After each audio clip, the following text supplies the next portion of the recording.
Malam itu, langit Israel menggantung kelam tanpa bintang, angin yang biasanya berhembus lembut dari Laut Tengah terasa mati seolah seluruh alam menahan napas, menanti sesuatu yang tak terucapkan. Di kota-kota besar seperti Tel Aviv, Haifa, dan Yerusalem, lampu-lampu mulai padam satu persatu. Bukan karena malam sudah larut, tapi karena perintah Syria 1 telah dikeluarkan. Penduduk diperintahkan untuk berlindung, namun tak seorang pun tahu persis bencana seperti apa yang akan datang. Jam menunjukkan pukul 0.47 ketika bunyi yang telah lama tak terdengar itu kembali memecah kesunyian. Siren peringatan dini merong panjang, menyayat langit malam, mengguncang dada siapa saja yang mendengarnya. Suara yang di masa damai dianggap hanya sebagai latihan, kini terdengar sangat nyata.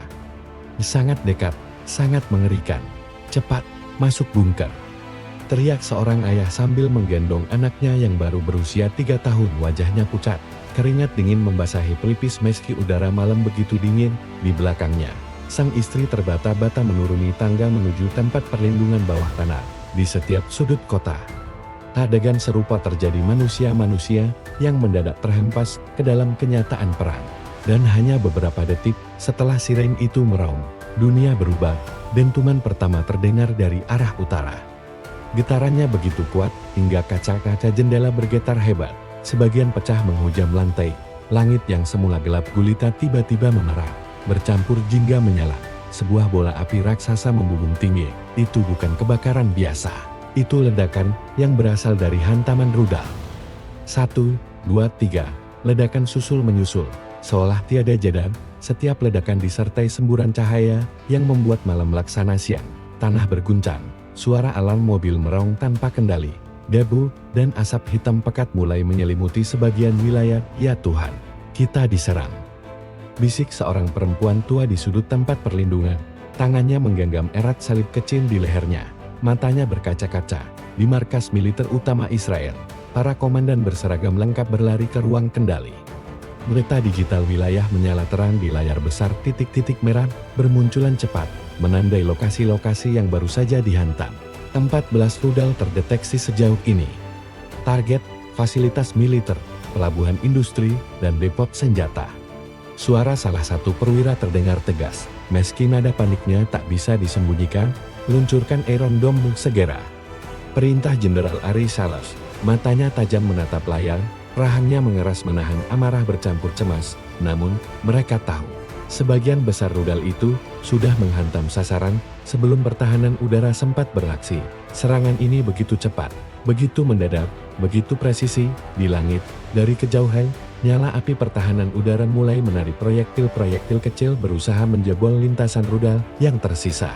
Tapi sebagian besar kehancuran sudah terjadi. Kilatan cahaya, semburan debu, dan suara ledakan terus memecah malam, mencekam.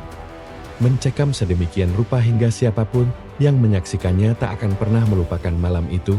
Di sebuah rumah sakit darurat di pinggiran kota Ashkelon, tim medis mulai mengevakuasi korban pertama. Seorang prajurit muda tergeletak, tubuhnya berlumur darah. "Jangan tidur. Jangan tidur.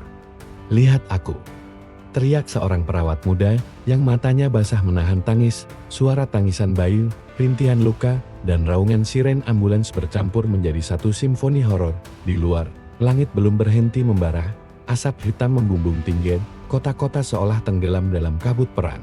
Sementara itu, di bunker bawah tanah Perdana Menteri Israel, sebuah pertemuan darurat berlangsung. Wajah-wajah pemimpin negeri itu terlihat tegang. Di depan mereka terpampang laporan singkat. Iran telah meluncurkan serangan terbesar langsung ke jantung Israel sejak perang-perang sebelumnya. Perdana Menteri hanya berucap pelan, tapi penuh dendam yang membara. Mereka telah memilih jalan ini, kita akan membalas, dan dunia akan menjadi saksi. Namun malam belum selesai bicara, bunyi-bunyi ledakan kecil masih terdengar di kejauhan, api masih menyala. Dan rakyat masih terjebak dalam mimpi buruk yang nyata. Tak ada yang tahu kapan pagi akan datang, atau apakah pagi itu akan datang bersama kedamaian, atau justru bersama awal perang yang lebih besar. Dan malam itu, Israel terjaga, dunia terjaga, badai telah dimulai. Dentuman demi dentuman masih menggetarkan tanah. Malam itu, langit Israel tak lagi hanya gelap, tapi terbakar oleh kilatan cahaya dan semburan api. Hujan rudal Iran turun deras, tanpa ampun. Tanpa jeda, sebanyak 14 rudal balistik berpemandu presisi melesat melintasi langit, membelah angkasa dengan suara gemuruh yang menggema hingga ke pelosok negeri. Di radar militer Israel, layar digital penuh garis merah. Lintasan rudal itu seperti anak panah berapi yang mengarah lurus ke jantung kekuatan negeri ini. 14 titik target dikonfirmasi, serangan terkoordinasi, semua dalam rentang waktu kurang dari 12 menit. Teriak seorang analis, suaranya tercekat oleh ngeri. Rudal-rudal itu bukan sekadar proyektil biasa. Mereka adalah pesan maut dari Tehran, pesan yang dikirimkan dengan presisi militer yang menggetarkan dunia. Fatah 110, Zulfaghar, Desul. Nama-nama rudal yang kini menjadi momok dalam benak setiap warga Israel. Target 1 hingga 5, pukulan ke jantung militer. Ledakan pertama menghantam pangkalan udara di Negev. Bola api raksasa menjulang tinggi, dan suara ledaknya memekakkan telinga sejauh 5 km.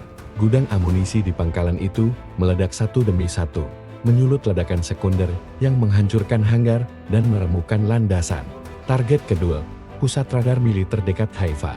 Rudal menghantam tepat di pusat kendali, meruntuhkan menara antena, dan memutus aliran komunikasi ke beberapa unit tempur. Target ketiga dan keempat, depot senjata di Beersheva, dan pabrik drone tempur di luar Telepon Aviv. Ledakan mengguncang bumi, membakar persediaan amunisi hingga langit memerah, bau mesil dan logam terbakar menyeruak memenuhi udara. Target kelima, fasilitas pertahanan cyber yang menjadi otak dari banyak operasi rahasia Israel. Rudal menghantamnya, melumpuhkan pusat data yang tersimpan di bawah tanah. Dalam sekejap, layar di pusat kendali mati, buta, mereka buta. Target 6 hingga 10, pukulan ke industri strategis Iran. Tidak hanya menghantam militer, target mereka jelas, melumpuhkan denyut ekonomi Israel. Target ke-6, kilang minyak di Ashdod. Ledakan pertama membakar tangki penyimpanan, mengirimkan asap hitam pekat yang menggantung seperti awan kutukan. Api menyebar cepat, dan para pemadam tak sanggup mendekat karena suhu yang terlampau panas. Target ke-7, pelabuhan kontainer Haifa, jalur penting ekspor-impor. Rudal menghantam area dermaga, menghancurkan derek-derek raksasa, dan membenamkan kapal-kapal yang tengah bersandar.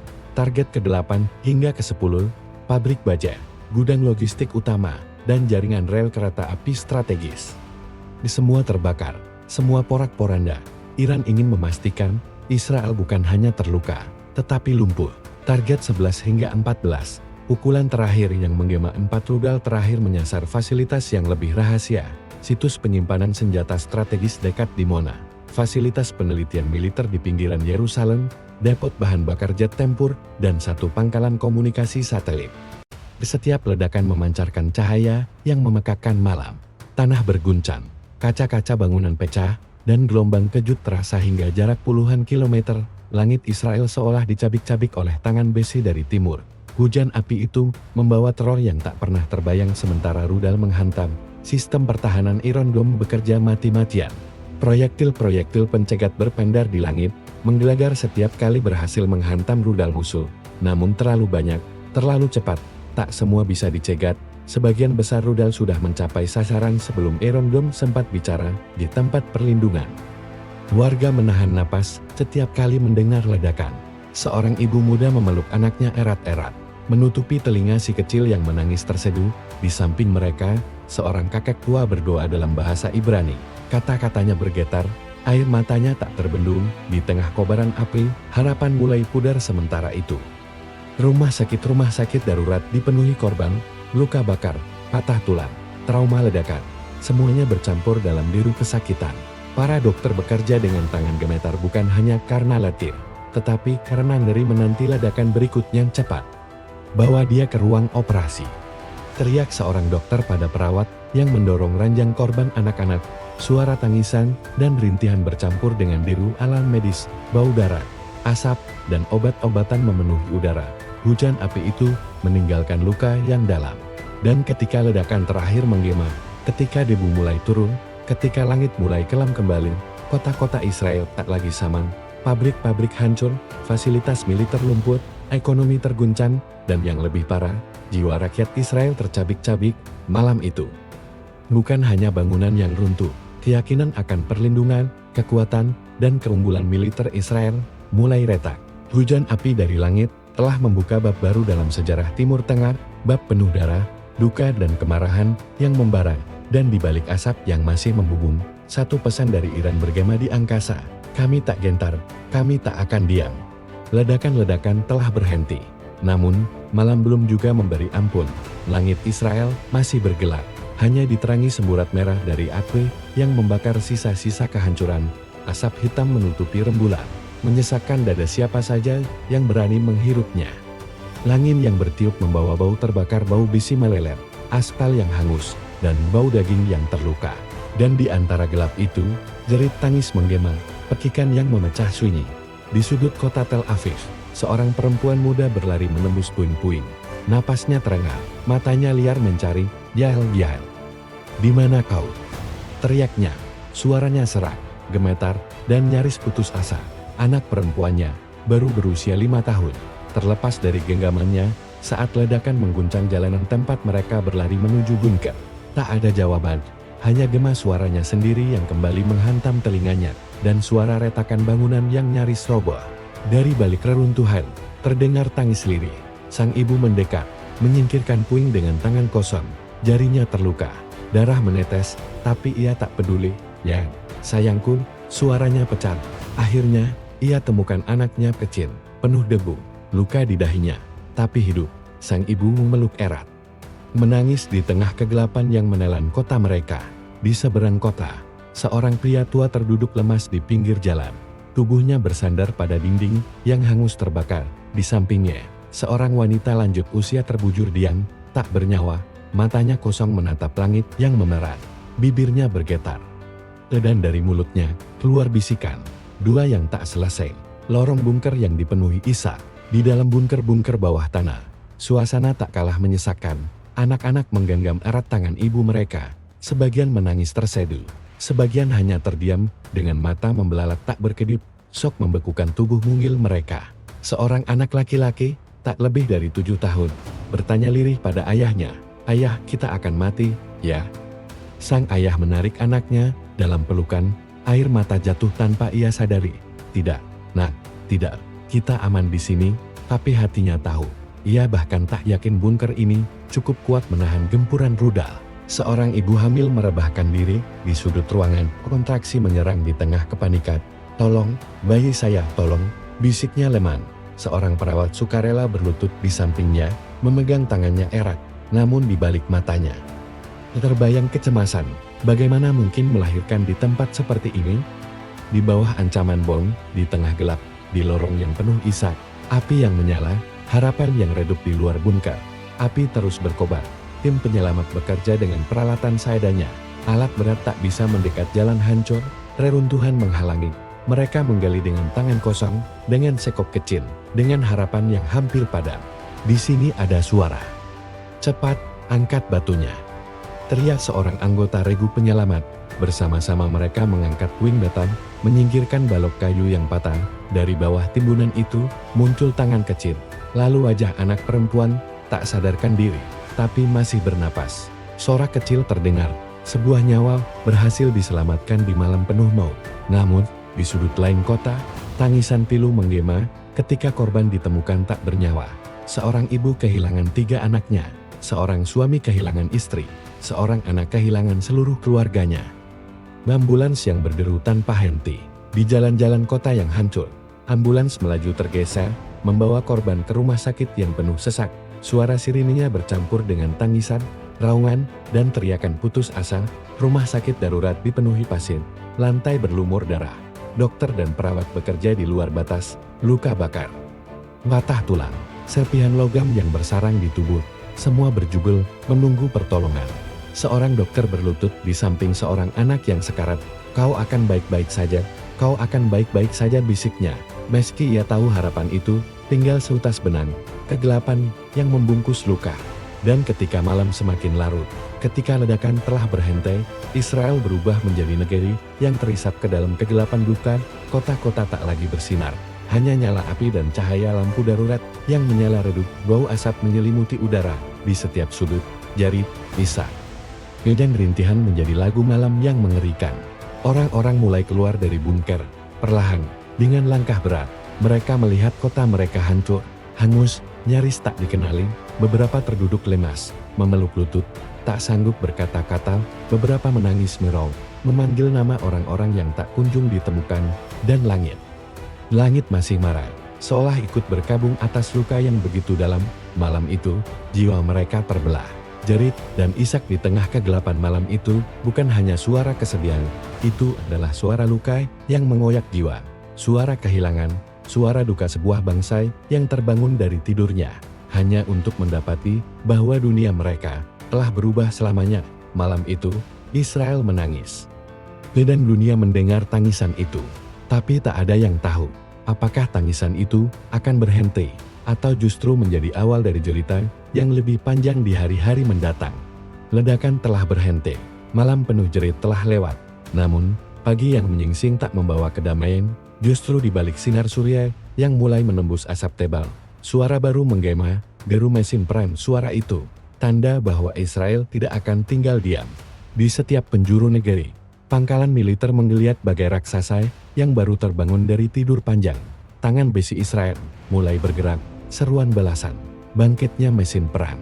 Di ruang kendali utama markas besar IDF Israel Defense Forces, para jenderal berdiri mengelilingi meja taktis. Peta Timur Tengah terpampang di layar lebar, merah menyala di titik-titik strategis Iran. Mata mereka merah, bukan hanya karena letih, tetapi karena amarah yang membuncah. Cukup sudah. Denting suara Panglima Angkatan Darat menghantam ruangan.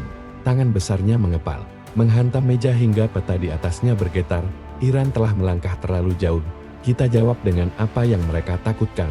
Tangan besi Israel. Perintah darurat dikeluarkan, operasi Pedang Dewa dimulai. Seluruh unit tempur dalam negeri siaga penuh, jet-jet tempur F-35 dan F-16 dipersiapkan.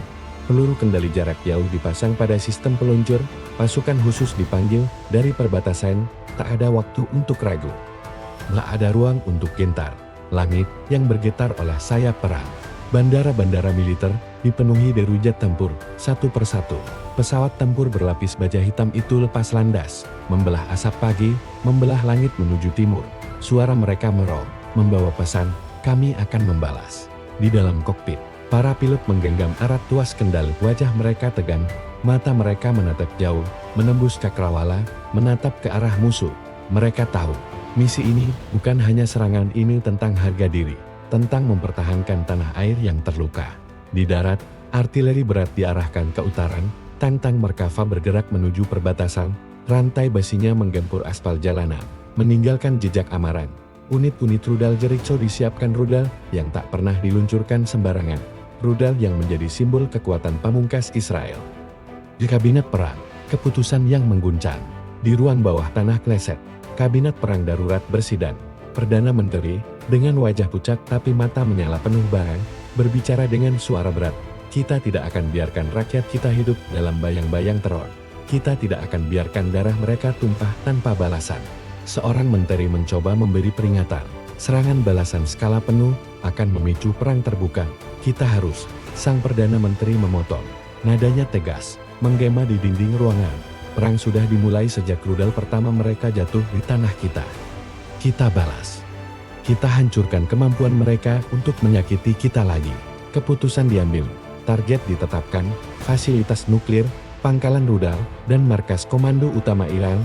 Dunia akan segera melihat, tangan besi Israel menghantam, mobilisasi nasional, saat seluruh bangsa berdiri.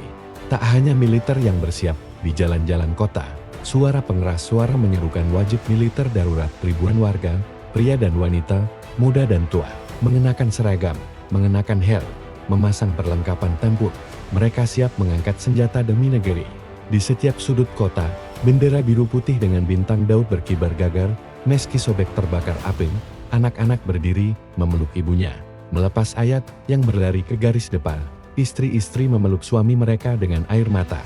Tapi tak ada kata-kata penahan, mereka tahu, kini saatnya berdiri. Atau hancur, perang siber. Pertempuran di dunia tak terlihat. Bukan hanya tank, bukan hanya jet, bukan hanya rudal. Tangan besi Israel juga bekerja di dunia maya. Unit 8200, pasukan elit siber Israel, memulai serangan balik, sistem komando Iran, jaringan komunikasi militer, bahkan sistem listrik di pangkalan-pangkalan utama, mulai digempur secara digital. Di ruang komando siber, Layar-layar monitor menyala dengan kode-kode yang bergerak cepat. Mereka buta, bisik seorang analis ketika berhasil menembus sistem radar Iran. Mereka tuli, ujar yang lain saat komunikasi radio musuh mulai kacau. Dan di setiap detik, Israel menggali lebih dalam. Mematikan lebih banyak, membuat Iran meraba-raba dalam gelap, tangan besi yang siap menghantam. Dalam waktu kurang dari 6 jam setelah serangan Iran, Israel telah siap membalat F-35 terbang rendah, mendekati sasaran.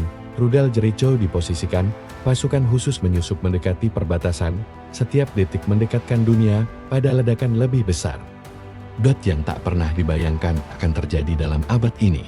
Dan rakyat Israel, mereka menunggu di bunker, di rumah sakit, di reruntuhan rumah mereka, menunggu tangan besi negaranya menghukum mereka yang telah membuat malam mereka jadi malam jerit dan isak. Tangan besi bukan hanya amarah, namun di balik amarah, di balik persiapan perang, ada air mata yang tak terlihat. Para jenderal, para pemimpin, para prajurit, mereka tahu tangan besi ini bukan sekadar balasan, ini adalah doa mereka yang diwujudkan dalam wajah dan apip doa agar negeri mereka tak lagi meratap. Doa agar anak-anak mereka bisa tidur di malam hari tanpa dentuman bom. Dan ketika matahari naik lebih tinggi, dunia menahan napas, karena mereka tahu tangan besi Israel tak lama lagi akan menghantam. Fajar baru menyingsing di atas timur tengah, namun bukan cahaya mentari yang menghangatkan bumi.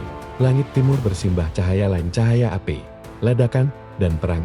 Tangan besi Israel telah mengepal, kini dihantamkan dengan kekuatan penuh ke jantung Iran. Dunia menyaksikan dengan mata terbelalak. Dengan dada tercekat, ketika sejarah mencatat satu babak baru, nyala perang yang membara. Malam tanpa bintang di langit Iran pada malam itu, bukanlah langit yang damai. Hitamnya disobek deru jet-jet tempur Israel F-35 dengan F-16 melesat bagai bayang-bayang maut, nyaris tak terlihat. Tapi suara mereka menggetarkan bumi.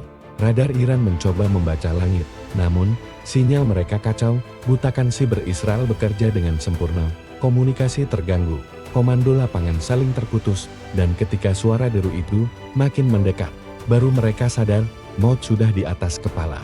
Ledakan pertama mengguncang Natanz, situs nuklir kebanggaan Iran, suara dentuman memecah malam. Api membubung tinggi, tanah bergetar hingga radius puluhan kilometer.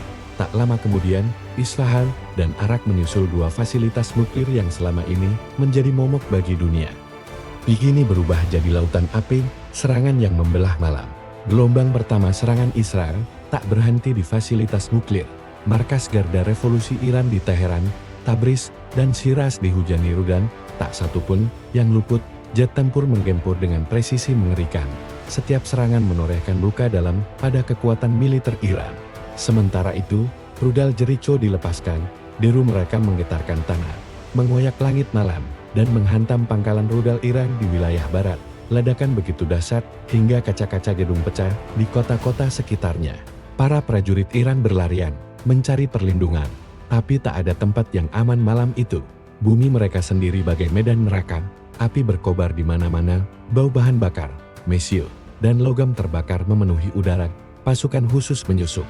Sementara langit dipenuhi sayap maut, di darat pasukan elit Israel bergerak dalam senyap. Unit Sayeret Matkal dan Sayetet 13 menyusup ke wilayah perbatasan Iran. Mereka punya misi, lumpuhkan sistem radar, sabotase pangkalan rudal, dan tanam perangkat pemantauan. Di kegelapan malam, mereka menembus gurun, menaklukkan angin dan pasir.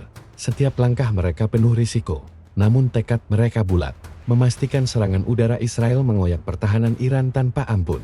Di sebuah pangkalan rudal kecil dekat Khorramshahr, pasukan Sayetet 13 berhasil menyusup dan meledakkan gudang amunisi. Ledakan itu bukan hanya menghancurkan stok rudal, tetapi juga memutus harapan Iran untuk membalas secepatnya. Teheran berguncang.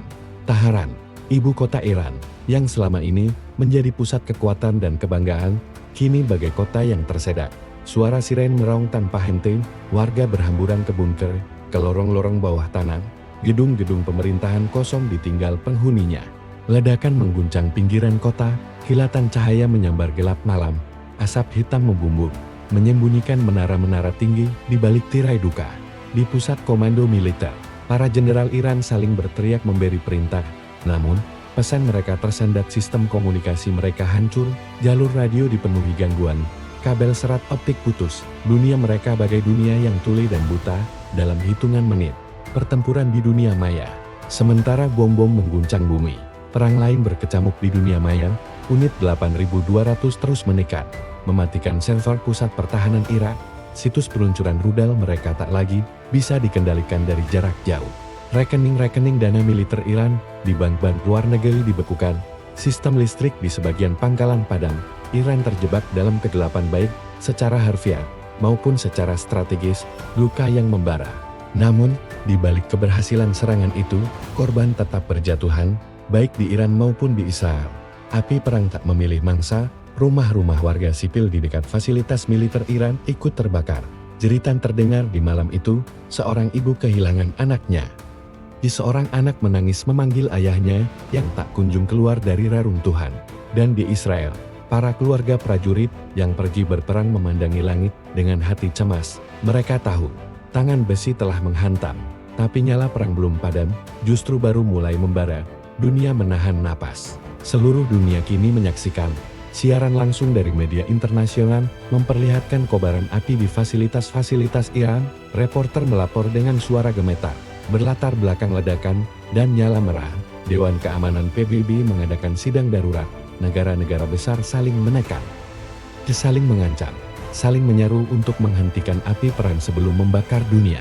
Namun, kedua pihak Israel dan Iran sudah terlanjur tenggelam dalam gelombang amarah. Perdamaian terasa jauh, seolah hilang ditelan kobaran api, nyala perang yang membara. Malam itu, malam yang seharusnya sunyi, menjadi malam di mana langit dan bumi menyatu dalam kobaran. Malam di mana nyawa, kehormatan, dan dendam berpadu dalam api. Malam di mana perang tak lagi sekadar berita, tapi nyata, membakar, meluluh lantakkan. Nyala perang itu baru saja dimulai. Dan siapapun tak lagi tahu kapan ia akan padam. Langit Timur Tengah masih menyala merah, bau mesiu, asap, dan logam terbakar belum juga hilang. Ledakan-ledakan yang mengguncang Iran dan Israel kini bergaung hingga ke setiap sudut dunia, membawa dunia ke ambang jurang yang menganga, jurang perang global. Di ruang-ruang rapat, di istana-istana presiden, di markas-markas militer, dunia menahan napas. Karena perang ini bukan lagi hanya milik Israel dan Iran. Perang ini telah menggetarkan fondasi perdamaian dunia PBB. Sidang darurat yang membara. Di New York, gedung kaca megah Perserikatan Bangsa-Bangsa PBB diterangi lampu-lampu hingga dini hari. Dewan Keamanan bersidang sidang darurat yang disiarkan langsung ke seluruh dunia. Para diplomat berbicara dengan suara meninggi, saling tuding, saling desak. Utusan Amerika bangkit, wajahnya tegang. Kita harus hentikan ini sekarang juga. Dunia tak bisa membiarkan Timur Tengah terbakar, lalu menyeret kita semua ke dalam api. Utusan Rusia menimpal, nadanya dingin, penuh ancaman. Israel telah melampaui batas. Jika tidak dihentikan, kami akan mempertimbangkan langkah-langkah yang diperlukan untuk menyeimbangkan kekuatan. China, Inggris, Prancis, negara-negara Arab, Eropa, Asia, semua bersuara. Tapi suara mereka tenggelam dalam hiruk-pikuk amarah dan kekhawatiran. Tak ada kesepakatan, tak ada keputusan, yang ada hanya satu, ketegangan yang menebal. Ibu kota dunia yang cemas. Di Washington, Presiden Amerika Serikat menggelar konferensi pers, matanya sayu, wajahnya latin. Kami menyerukan gencatan senjata segera. Kami menawarkan menjadi mediator. Dunia tidak butuh perang. Dunia butuh damai. Di Moskow, Kremlin memanggil para panglima militernya. Rudal-rudal pertahanan mulai siaga. Armada Laut Hitam bergerak mendekat ke Timur Tengah. Rusia takkan membiarkan sekutunya dihancurkan tanpa melawan. Di Beijing, Politburo mengadakan pertemuan rahasia. Cina berbicara dengan bahasa diplomasi, tapi armada lautnya di Teluk Persia mulai bergerak. Dunia kini bagai papan catur raksasa dan setiap bidaknya mulai maju ke medan tempur. Pasar dunia berguncang. Tak hanya politik yang bergetar, ekonomi dunia ikut limbung. Harga minyak melonjak dalam hitungan jam. Saham-saham di bursa New York, Tokyo, Frankfurt anjlok drastis. Investor panik. Ketidakpastian membayangi setiap transaksi. Jalur pelayaran di Selat Hormuz, urat nadi minyak dunia, terancam ditutup. Jika perang terus berlanjut, kapal-kapal tanker berhenti. Dunia mulai merasakan efek nyata. Bahan bakar langka, harga melambung. Ekonomi mendekati krisis, ancaman yang tak terucap. Ada yang lebih menakutkan daripada rudal, daripada jet tempur. daripada bom yang sudah jatuh, ancaman yang belum diucapkan, bisik-bisik di koridor kekuasaan menyebut senjata nuklir. Apakah Israel akan melangkah sejauh itu? Apakah Iran akan menggenggam tombol marah jika terdesak? Dunia bertanya, dunia takut, dunia tak siap menghadapi jawabannya. Di bunker-bunker pertahanan, sistem peluncur nuklir mulai diperiksa, di pangkalan-pangkalan rahasia, protokol darurat dibuka kembali. Lembar demi lembar, dunia kini benar-benar berdiri di tepi jurang. Rakyat dunia menyaksikan. Di jalan-jalan kota dunia London, Paris, Jakarta, Istanbul, New Delhi, Seoul, Rio de Janeiro, orang-orang berkumpul di depan layar raksasa, menonton liputan langsung, menahan napas setiap kali ledakan baru terjadi. Di media sosial, tagar-pagar private place dan pagar stop hewar membanjiri jagat maya. Tetapi doa dan seruan itu seakan terhempas oleh derasnya arus dendam dan amarah di medan perang. Anak-anak bertanya pada orang tuanya, apakah perang ini akan datang ke sini? Seorang ibu hanya bisa memeluk anaknya, menatap langit, berharap malam masih membawa kedamaian untuk tempat mereka. Seruan dari umat beragama, para pemuka agama, dari Vatikan hingga Mekkah, dari Yerusalem hingga Tibet, mengangkat suara. Paus menyerukan doa bersama untuk perdamaian. Ulama-ulama besar mengimbau agar perang dihentikan demi kemanusiaan. Biksu-biksu di puncak Himalaya menyalakan lilin, berdoa di bawah langit yang sama. Namun di balik semua seruan itu, dentum bom masih terdengar. Api masih menyala. Karena di medan perang, suara meriam lebih nyaring dari suara doa. Detik-detik yang menegangkan. Waktu berjalan, setiap jam yang berlalu membawa dunia semakin dekat pada titik tanpa jalan kembali. Negosiasi diam-diam dilakukan. Di jalur belakang, utusan dikirim dari ibu kota ke ibu kota, pesan-pesan rahasia terbang dari satu tangan ke tangan lain. Namun di lapangan, jet masih terbang, rudal masih ditembakkan, pasukan masih maju. Perang belum mau berhenti, belum mau tunduk pada seruan damai, dan rakyat dunia hanya bisa menunggu. Menunggu, apakah nyala perang ini padam, atau membesar jadi kobaran yang melumat segalanya. Malam belum sepenuhnya berganti pagi, namun nyala api yang membakar langit sudah cukup untuk membuat dunia tahu, ini bukan sekadar bentrokan, ini perang yang mengoyak garis merah terakhir umat manusia di setiap pusat komando, di ruang-ruang gelap penuh peta dan layar radar. Satu kalimat yang berulang-ulang terdengar dari bibir para pemimpin dunia, mereka sudah melampaui batas. Langkah yang menantang mau tiran, dengan harga diri yang terluka, tak tinggal diam, serangan balik dilancarkan, lebih pisar, lebih berani, lebih nekat. Gelombang rudal balistik ditembakkan dari pangkalan-pangkalan tersembunyi di barat daya. Targetnya, jantung industri Israel, Tel Aviv, Haifa, Dimona. Langit Israel bergemuruh. Iron Dome bekerja tanpa henti, meluncurkan rudal pencegat, satu demi satu. Ledakan di udara membentuk kembang api maut.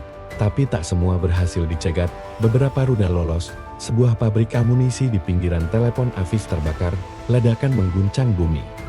Di sebuah apartemen di Haifa runtuh sebagian, jeritan terdengar. Israel menjawab dengan kekuatan penuh. Rudal Jericho 3 dilepaskan meluncur cepat, menembus udara, membawa pesan maut ke pusat komando Iran di Teheran dan Isfahan. Garis merah telah terkoyak, dan setiap dentuman, setiap ledakan, membawa dunia selangkah lebih dekat pada jurang perang total. Perang tanpa batas. Kini tak lagi ada yang suci, tak ada lagi yang dilindungi.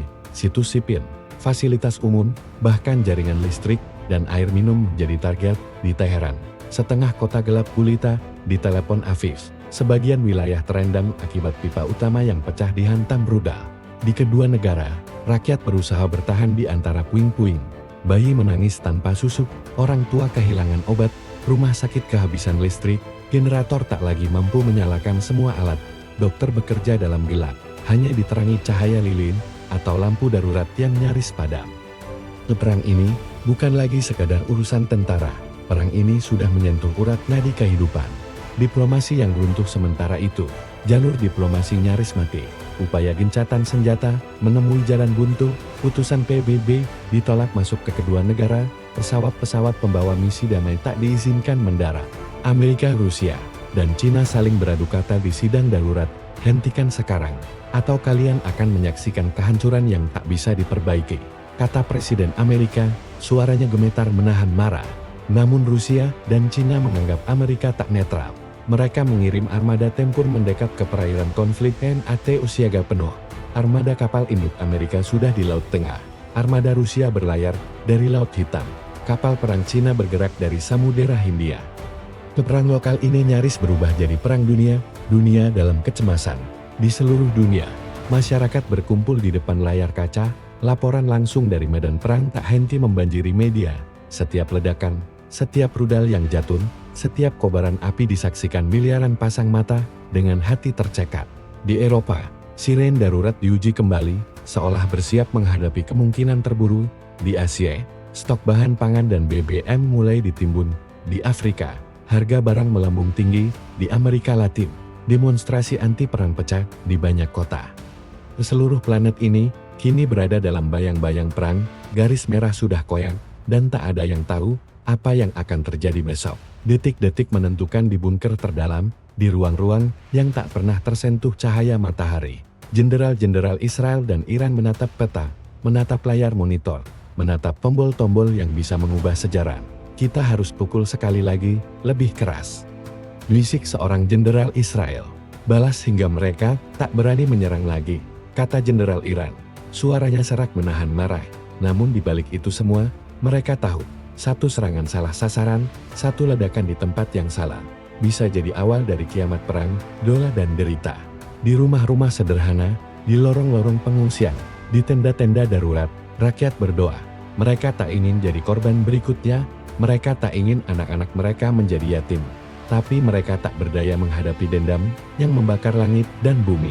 Seorang ayah di Teheran memeluk anaknya yang ketakutan, seorang ibu di telepon Afif menyembunyikan anaknya di bawah tangga, berharap itu cukup untuk melindunginya, dan dunia hanya bisa menyaksikan, hanya bisa menunggu, hanya bisa berharap. Agar garis merah yang sudah terkoyak ini tidak robek sepenuhnya dan menelan segalanya, akhir yang belum tiba. Babak ini belum berakhir, dentuman masih terdengar, asap masih memenuhi langit, garis merah sudah terinjak-injak, dan hanya keajaiban yang bisa menghentikan nyala perang yang terus membesar ini. Dunia kini tinggal menghitung hari, bahkan mungkin hanya jam.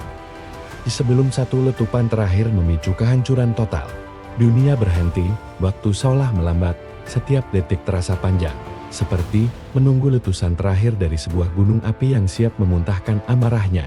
Semua mata kini tertuju pada Timur Tengah, pada Israel dan Iran, dua bangsa, dua sejarah. Dua harga diri yang saling mengunci dalam lingkaran api, langit yang tak lagi gelap, langit di atas telepon Afif, Haifa, Dimona, Teheran, Isfahan, Shiraz, tidak pernah benar-benar gelap sejak malam serangan dimulai, kilatan rudal, ledakan di kejauhan, kobaran api dari kilang minyak, dan pabrik amunisi menjadikan malam seperti siang yang menyala dalam merah. Satelit-satelit di orbit bumi memotret setiap detik, pusat komando di Washington, Moskow, Beijing, Paris, London, Riyadh, Ankara, New Delhi, bahkan di Jakarta semua menyaksikan gambar-gambar itu secara langsung dan di balik layar monitor. Para pemimpin dunia hanya bisa saling menatap, menimbang, bertanya dalam hati, akankah mereka berhenti? Atau ini akhir dari segalanya? Sidang yang tanpa hasil sidang darurat kembali digelar, Dewan Keamanan PBB berdebat hingga dini hari. Suara benturan argumen memenuhi ruang megah di New York itu. Kita harus bertindak sebelum senjata pemusnah massal digunakan. Seru utusan Inggris, nadanya putus asa, dan siapa yang akan kalian salahkan jika Israel benar-benar dihancurkan? Sahut utusan Amerika dengan wajah memerah. Rusia berdiri tegas, kalian yang memulai ketidakstabilan ini. Kami takkan membiarkan sekutu kami dilumat begitu saja. Cina berbicara pelan tapi penuh ancaman, kalian semua sudah terlalu lama bermain api, dan kini api itu membakar dunia, tak ada resolusi, tak ada kesepakatan, tak ada gencatan senjata, hanya amarah, kecurigaan, dan kekhawatiran yang makin pekat. Kekuatan global bergerak. Di lautan, armada kapal perang bergerak seperti bidak-bidak raksasa di papan catur dunia. Kapal induk Amerika USS Gerald R. Ford mendekati Laut Tengah. Kapal-kapal Rusia dari Laut Hitam bersiap memasuki wilayah sengketa. Kapal perusak Cina sudah mendekati Teluk Persia. Di pangkalan-pangkalan militer, jet-jet tempur asing mulai dipanaskan. Drone-drone pengintai beterbangan di langit Timur Tengah, mengirimkan gambar setiap sudut pertempuran. Dunia memusatkan perhatiannya ke satu titik, Timur Tengah. sebuah percikan di sini bisa menjadi nyala perang dunia. Bertegangan di setiap sudut bumi. Di pasar dunia, harga minyak sudah menembus rekor. Antrian panjang terjadi di SPBU Eropa dan Amerika. Harga bahan pokok naik di seluruh Asia, pasar saham anjlok. Pabrik-pabrik di Jepang, Korea, dan Jerman mulai menghitung hari sebelum stok mereka habis karena terputusnya suplai. Di jalan-jalan kota, rakyat resah, demonstrasi anti perang pecah di Berlin, Madrid, Buenos Aires, Jakarta, dan Cape Town. Seruan damai menggema, tapi terasa lemah di tengah hiruk-pikuk mesin perang. Di masjid, gereja, kuil, dan sinagoga, orang-orang berdoa, memohon agar Tuhan menghentikan ini semua. Tapi dentuman di kejauhan menjawab doa-doa itu dengan nyaring. Israel dan Iran diambang bencana di telepon Aviv. Perdana Menteri Israel duduk di ruang kendali bawah tanah, menatap peta digital yang dipenuhi tanda-tanda merah. Laporan korban sipil terus masuk, tapi tekanan dari militer, kita harus hancurkan kekuatan mereka sebelum mereka hancurkan kita. Di Teheran, pemimpin tertinggi Iran menggelar rapat dengan para panglimanya. Mata-mata mereka merah menahan kantuk dan amarah. Mereka ingin kita bertekuk lutut, tapi ini saatnya kita tunjukkan, kita takkan pernah menyerah. Dan di kedua belah pihak, jari-jari kini hanya sejengkal dari tombol-tombol maut, yang jika ditekan, akan mengubah wajah bumi selamanya. Harapan yang menipis. Para mediator internasional mencoba jalur belakang, Qatar, Turki, Oman, bahkan Indonesia, mengirim pesan-pesan rahasia, menawarkan diri menjadi penengah, tapi jalur komunikasi sudah rapuh. Percaya sudah terkikis oleh darah yang telah tumpal. Satu-satunya yang tersisa hanyalah waktu dan waktu.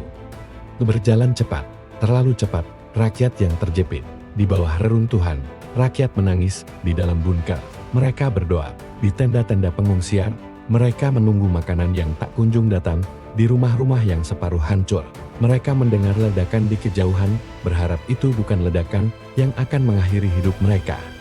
Seorang anak di Gaza menulis di tembok reruntuhan, "Aku ingin tidur tanpa suara bom, aku ingin besok ada matahari. Aku ingin semua ini berhenti." Dan dunia membacanya, dunia menangis, tapi dunia tak bisa berbuat apa-apa, karena perang sudah terlalu jauh melangkah. Dunia di titik genting kini, tinggal hitungan jam. Entah siapa yang akan menekan tombol pertama, entah di mana rudal pertama, yang akan menyulut akhir segalanya akan meledak. Dan miliaran pasang mata terus menatap Timur Tengah, menunggu, menahan napas, dalam ketegangan yang makin menyesakkan dada. Satu letupan lagi, mungkin cukup untuk membakar seluruh dunia. Senja turun, namun bukan senja yang biasa. Bukan senja yang menghadirkan kedamaian di ufuk barat, bukan senja yang menjanjikan malam penuh bintang. Senja ini adalah senja yang menggantungkan kegelapan, ketakutan, dan duka. Senja di atas reruntuhan.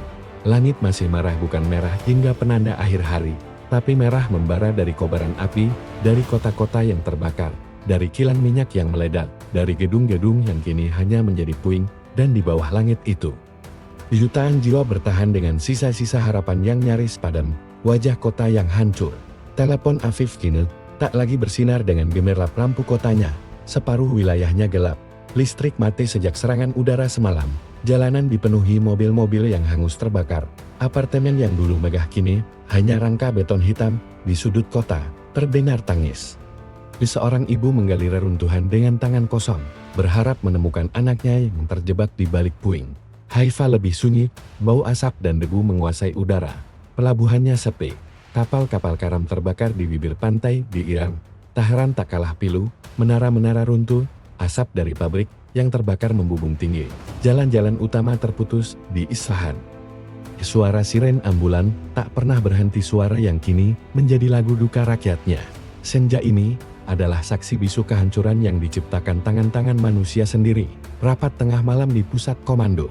Di kedua pihak, para pemimpin terkurung di bunker bawah tanah. Di telepon Aviv, Perdana Menteri duduk membungkuk di kursinya, wajahnya pucat.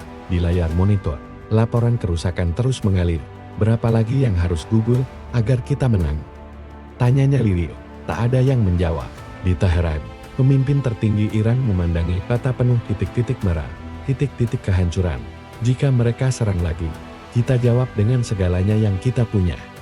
Suaranya gemetar menahan amarah dan kelelahan di kedua ruang itu. Malam ini adalah malam penuh kecemasan. Karena satu serangan lagi, satu letupan lagi, bisa mengubah perang ini jadi kiamat. Gelombang pengungsi. Dari kota ke kota, dari desa ke desa, rakyat mengungsi, mereka berjalan kaki, menggotong barang seadanya.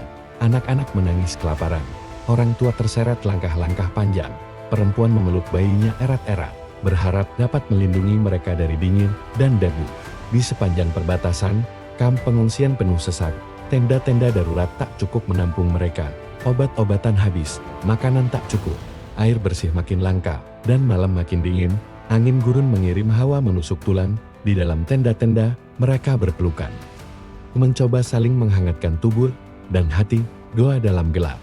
Di tempat-tempat ibadah yang masih berdiri, lilin dinyalakan, suara doa bergema pelan. Di masjid, di sinagoga, di gereja, di rumah-rumah kecil yang separuh hancur, doa yang sama dilangitkan. Ya Tuhan, hentikan ini semua. Jangan biarkan kami binasa, jangan biarkan dunia berakhir malam ini. Namun, setiap dentuman di kejauhan seakan menjawab doa itu dengan kejam. Perang ini belum selesai, dan malam ini mungkin hanya awal dari kegelapan yang lebih pekat. Dunia menunggu dengan nafas tertahan. Di seluruh penjuru bumi, rakyat dunia menatap Timur Tengah dengan cemas. Layar televisi, ponsel, dan monitor menampilkan gambar-gambar mengerikan. Kota yang terbakar, anak-anak terluka, rumah yang rata dengan tanah, langit merah membara di markas NATO. Para jenderal berdiskusi tanpa henti. Di Beijing, di Moskow, di Washington, di Paris, di Berlin para pemimpin berjaga, menunggu laporan terbaru. Dan di perairan internasional, kapal-kapal perang dunia mengintai, merapat, siap bertindak kapan saja. Rudal-rudal jarak jauh sudah diaktifkan. Drone-drone bersenjata mengudara, siap menebar maut atas satu perintah. Dunia menahan napas. Malam ini, segalanya bisa terjadi. Suara yang terlupakan. Di balik hiruk-pikuk perang, suara rakyat kecil nyaris tak terdengar. Suara seorang bocah yang berkata pada ibunya, "Ibu, apakah besok kita masih hidup?" Suara seorang suami yang berbisik pada istrinya, "Maaf, aku tak bisa melindungi kita." Suara seorang ibu yang hanya mampu menangis diam-diam, tak tahu lagi apa yang harus dilakukan. Suara-suara ini, tertelan dentuman bom, tenggelam di balik suara pesawat tempur, hilang di antara ledakan roket dan rudal. Namun suara-suara itu adalah nyawa dari perang ini, nyawa yang terlupakan, nyawa yang seharusnya dilindungi, bukan dikorbankan. Senja yang membawa malam tergelap. Matahari benar-benar tenggelam, malam turun, membawa kegelapan yang menakutkan. Kobaran api di kejauhan menjadi satu-satunya cahaya yang tersisa. Angin gurun berhembus pelan, membawa debu dan bau mesib. Di kejauhan terdengar lagi suara rudal meluncur, lalu dentuman keras, lalu sunyi lagi. Dan di bawah langit malam itu, di atas reruntuhan kota, di tengah tangis rakyat, di antara suara doa dan rintih, dunia menunggu. Apakah fajar esok membawa kedamaian, atau justru awal kehancuran besar yang tak akan pernah bisa diperbaiki? Malam yang panjang, akhirnya mencapai ujungnya. Tapi fajar ini, bukan fajar yang cerah. Langit Timur Tengah, hanya menampakkan cahaya samar yang berbaur dengan asap, debu, dan sisa-sisa kobaran api yang semalaman tak padam. Matahari berusaha menembus pekatnya awan perang. Seolah ragu untuk menyinari bumi yang kini porak-poranda. Dunia menunggu. Fajar ini akan menjadi saksi, apakah peradaban manusia mampu menarik nafas lega, atau justru menyaksikan dirinya sendiri tenggelam dalam kiamat yang diciptakannya. Detik-detik penentuan. Di pusat komando bawah tanah telepon Afif, suasana membeku. Para petinggi militer berdiri membatu, menatap layar penuh titik-titik merah. Posisi rudal yang siap meluncur, pesawat-pesawat pembom yang sudah berada dalam jangkauan serang. Perdana Menteri memejamkan mata sejenak. Mendengar lagi dalam hatinya suara-suara korban perang yang telah jatuh. Di Teheran, ruangan komando tak kalah mencekam. Peta elektronik menunjukkan arah serangan balasan yang sudah direncanakan. Para jenderal menunggu satu kata dari pemimpin tertinggi. Lepaskan atau tahan. Satu kata saja, cukup untuk menjatuhkan jutaan nyawa. Satu kata. Cukup untuk menjatuhkan dunia ke jurang perang nuklir. Panggilan terakhir dari dunia. Sementara itu, pesan-pesan dari para pemimpin dunia membanjiri saluran diplomatik Washington. Kami mendesak gencatan senjata segera.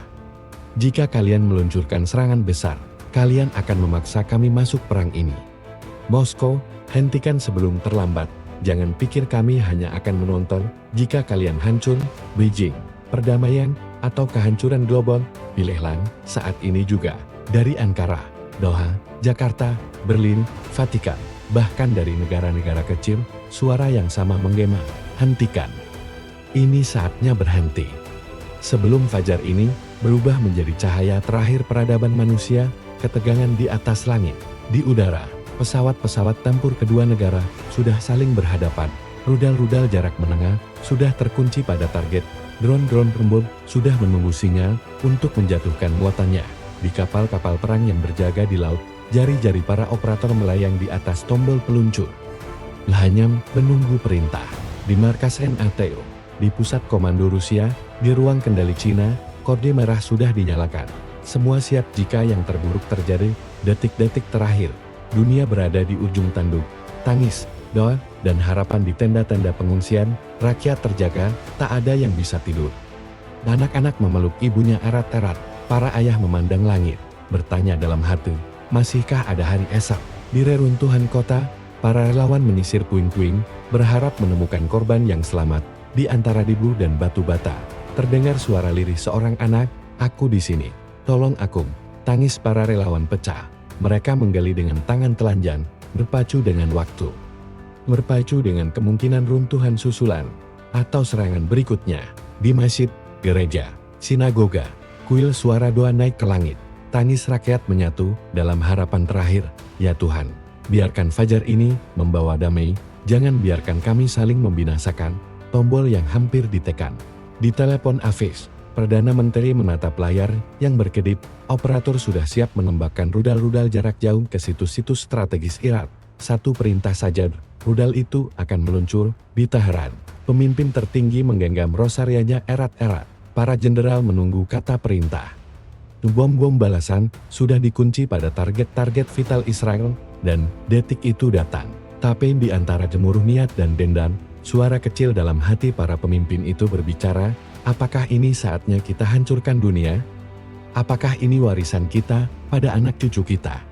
Fajar damai yang tertatih, dan entah dari mana, keajaiban kecil terjadi. Sinyal rahasia dikirim dari mediator terakhir Qatar, Oman, dan Indonesia. Sinyal itu mencapai bunker-bunker bawah tanah. Pesan singkat namun mendalam, kalian masih punya pilihan, fajar ini bisa jadi fajar damai. Jangan nodai cahaya pertamanya. Dan pada detik-detik terakhir, jari-jari yang hampir menekan tombol maut itu terhenti. Suara serak sang pemimpin terdengar di ruangan sunyi. Batalkan serangan, buka jalur negosiasi, kita beri dunia satu kesempatan lagi. Di Teheran, keputusan serupa lahir. Pemimpin tertinggi mengangkat tangannya, tanda agar serangan balasan ditahan. Para jenderal menghela nafas panjang, sebagian menangis lega. Dunia menarik nafas armada. Kapal perang berhenti melaju, pesawat-pesawat tempur mengubah arah, kembali ke pangkalan. Rudal-rudal yang sudah terkunci target, dinonaktifkan. Dan dunia, untuk pertama kalinya dalam semalam yang panjang, menarik nafas lega. Miliaran pasang mata menangis bukan karena duka, tapi karena lega. Orang-orang keluar dari persembunyian, menatap langit fajar yang perlahan mulai terang. Langit yang kali ini, tak diwarnai rudal atau ledakan. Hanya cahaya mentari yang lemah, menyapa bumi yang luka. Fajar baru, perundingan darurat segera dirancang, jalur kemanusiaan dibuka, bantuan mulai mengalir. Dunia berjanji memperbaiki yang telah hancur, merajut kembali yang telah robek. Namun semua sadar, fajar ini adalah fajar yang pahit. Fajar yang lahir di atas jutaan nyawa yang telah menjadi korban. Fajar yang mengingatkan manusia bahwa di atas dendam dan kekuasaan, harga nyawa terlalu mahal untuk dikorbankan.